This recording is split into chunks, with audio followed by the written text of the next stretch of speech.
మిత్రులారా, తెలంగాణ రాష్ట్ర ప్రభుత్వం హ్యాండ్లూమ్ టెక్నాలజీ డిపార్ట్మెంట్ ఆధ్వర్యంలో మంత్రివర్యులు పెద్దలు శ్రీ తుమ్మల నాగేశ్వరరావు గారి నేతృత్వంలో ప్రిన్సిపల్ సెక్రటరీ శైలజ రామయ్య గారు ఈనాటి ఈ కార్యక్రమాన్ని ఏర్పాటు చేసి ఇందులో ప్రధానంగా Indian institute of handloom technology కళాశాలను ప్రారంభించి అదేవిధంగా నేతలకు రావాల్సిన బకాయిలు గాని నిధులను గాని రాష్ట్ర ప్రభుత్వం నుంచి విడుదల చేయించాలని ఈ కార్యక్రమాన్ని ఏర్పాటు చేసి ఈ కార్యక్రమంలో నాంపల్లి శాసనసభ్యులు మాజిద్ హుసేన్ గారు, అదేవిధంగా mineral development corporation chairperson Eravathi Anil గారు, హైదరాబాద్ నగర మేయర్ గద్వాల విజయలక్ష్మి గారు, వరంగల్ నగర మేయర్ శ్రీమతి గుండు సుధారాణి గారు, చాలా మంది నేతన్నలు, వారికి సంబంధించిన నాయకులు, 33 జిల్లాల నుంచి తరలి వచ్చిన చేనేత కార్మికులు, నేతన్నలు అందరికీ కూడా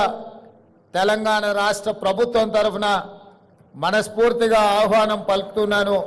మా మంత్రి గారిని, మా ప్రిన్సిపల్ సెక్రటరీ గారిని మనస్ఫూర్తిగా అభినందిస్తున్నా.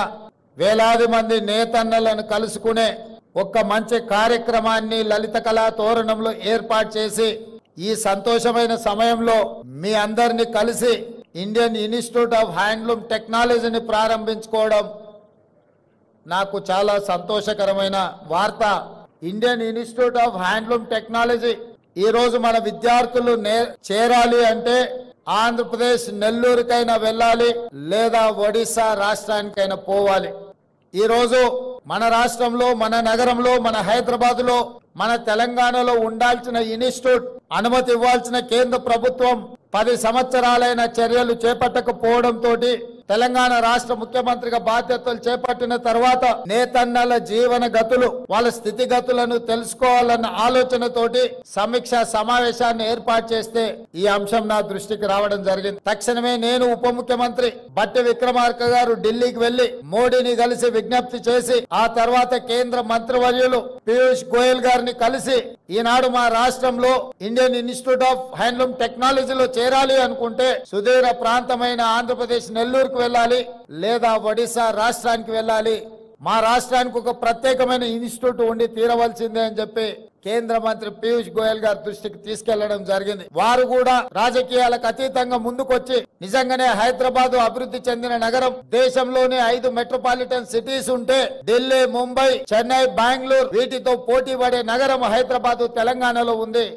తెలంగాణలో IIST ఉండాల్సిందే, మంజూరు చేస్తున్నామని చెప్పి వారు తక్షణమే మంజూరు చేసి తెలంగాణ రాష్ట్రం యొక్క విజ్ఞాపనను వారు ఆమోదించారు.